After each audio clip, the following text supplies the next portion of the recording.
10. Criaturas espirituais, como nos afetam? Será que os anjos ajudam as pessoas? Como os espíritos maus têm influenciado os humanos? Precisamos ter medo dos espíritos maus? Parágrafo 1. Pergunta: por que devemos desejar aprender a respeito dos anjos? Conhecer uma pessoa normalmente inclui aprender algo sobre a família dessa pessoa. Do mesmo modo, conhecer a Jeová Deus inclui conhecer também sua família angélica. A Bíblia chama os anjos de filhos de Deus. Jó 38, 7. Assim, que lugar os anjos ocupam no propósito de Deus? Desempenham algum papel na história humana? Será que afetam a sua vida? Em caso afirmativo, como? Parágrafo 2. Pergunta: qual é a origem dos anjos e quantos deles existem?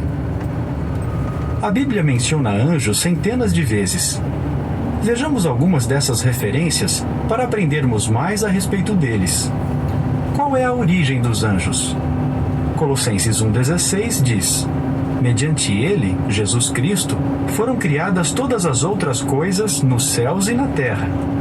Assim, todas as criaturas espirituais chamadas anjos foram criadas individualmente por Jeová Deus por meio de seu Filho primogênito. Quantos anjos existem? A Bíblia indica que foram criados centenas de milhões de anjos, e todos são poderosos.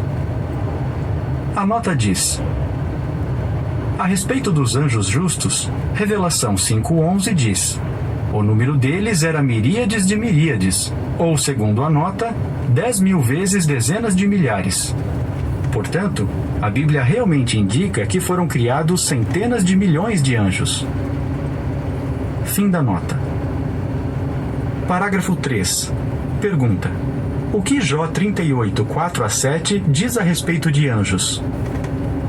A palavra de Deus, a Bíblia, diz que, quando a terra foi criada, todos os filhos de Deus começaram a bradar em aplauso. Jó 38, 4-7. Portanto, os anjos já existiam muito antes da criação dos humanos, até mesmo antes da criação da terra. Esse texto bíblico mostra também que os anjos têm sentimentos, pois diz que juntos gritavam de júbilo. Note que todos os filhos de Deus se alegraram juntos. Naquele tempo, todos os anjos pertenciam a uma família unida que servia a Jeová. Apoio e proteção de anjos. Parágrafo 4. Pergunta: de que modo a Bíblia mostra que os anjos fiéis se interessam pelas atividades humanas? Desde que foram testemunhas da criação dos primeiros humanos, as fiéis criaturas espirituais têm demonstrado profundo interesse no crescimento da família humana e no desenrolar do propósito de Deus. Com o passar do tempo, porém, os anjos observaram que a maior parte da família humana havia deixado de servir ao amoroso Criador. Isso, sem dúvida, entristeceu os anjos fiéis. Por outro lado, cada ser humano que retorna para Jeová é motivo de alegria entre os anjos. Lucas 15, 10. Visto que eles têm tal interesse profundo no bem-estar dos que servem a Deus, não é de admirar que ele, repetidas vezes, os tenha usado para proteger seus servos fiéis na terra. Veja alguns exemplos. Parágrafo 5. Pergunta: que exemplos de apoio angélico encontramos na Bíblia? 2 anjos ajudaram Ló e suas filhas a sobreviver à destruição das perversas cidades de Sodoma e Gomorra, conduzindo-os para fora daquela área. Séculos mais tarde, o profeta Daniel foi lançado numa cova de leões, mas ele não sofreu nenhum dano, e disse: meu próprio Deus enviou seu anjo e fechou a boca dos leões. Daniel 6, 22. No primeiro século era comum, um anjo libertou o apóstolo Pedro da prisão. Além disso, anjos apoiaram Jesus no início de seu ministério terrestre. E, pouco antes de sua morte, um anjo apareceu-lhe e o fortaleceu. Isso deve ter dado muito revigoramento a Jesus naqueles momentos tão importantes de sua vida. Parágrafo 6. Pergunta A: de que modo os anjos protegem o povo de Deus hoje em dia? Pergunta B: que perguntas consideraremos agora? Hoje em dia, os anjos não aparecem mais de modo visível para o povo de Deus na terra. Embora sejam invisíveis aos olhos humanos, os poderosos anjos de Deus ainda protegem seu povo, em especial contra qualquer coisa espiritualmente prejudicial. A Bíblia diz: "O anjo de Jeová acampa-se ao redor dos que o temem, e ele os socorre." Salmo 34, 7. Por que essas palavras devem ser de grande consolo para nós? Porque existem perigosas criaturas espirituais perversas que desejam nos destruir. Quem são elas? De onde se originaram? Como é que tentam nos prejudicar? Para descobrir isso, vejamos brevemente algo que ocorreu no início da história humana.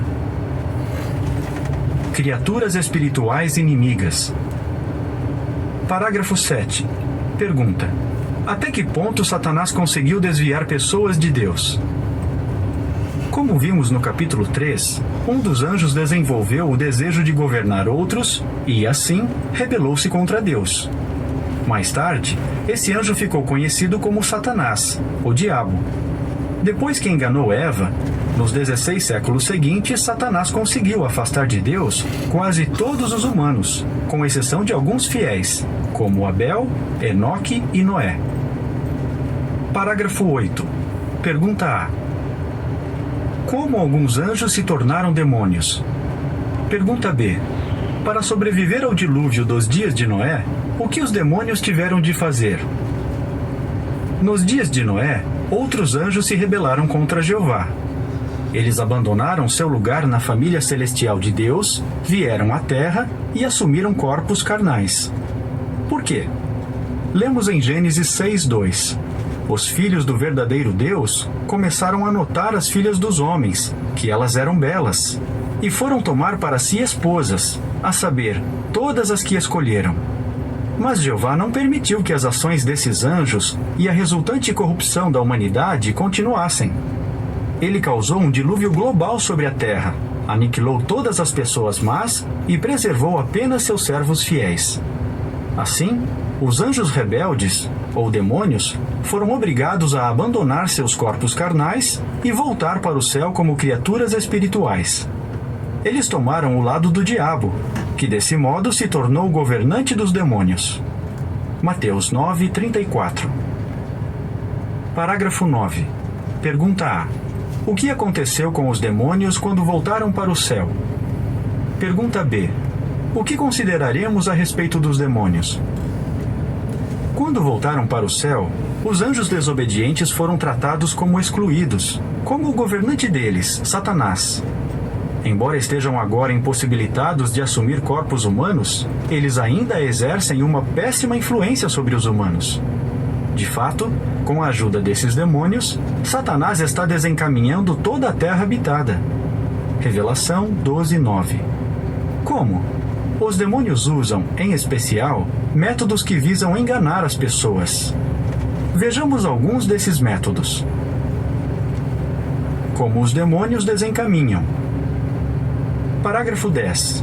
Pergunta: o que é espiritismo? Para desencaminhar as pessoas, os demônios usam o espiritismo. A prática do espiritismo envolve contato com os demônios, tanto de modo direto, como por meio de um médium ou intermediário humano. A Bíblia condena o espiritismo e nos alerta que evitemos qualquer coisa relacionada com ele. Os demônios usam o espiritismo, assim como os pescadores usam a isca. O pescador usa diferentes iscas para pegar diferentes tipos de peixe. Do mesmo modo, os espíritos maus usam diferentes formas de espiritismo para trazer todo tipo de pessoas sob sua influência. Parágrafo 11. Pergunta: o que é adivinhação e por que devemos evitá-la? Um tipo de isca que os demônios usam é a adivinhação. O que é a adivinhação? É uma tentativa de saber alguma coisa a respeito do futuro ou de algo desconhecido.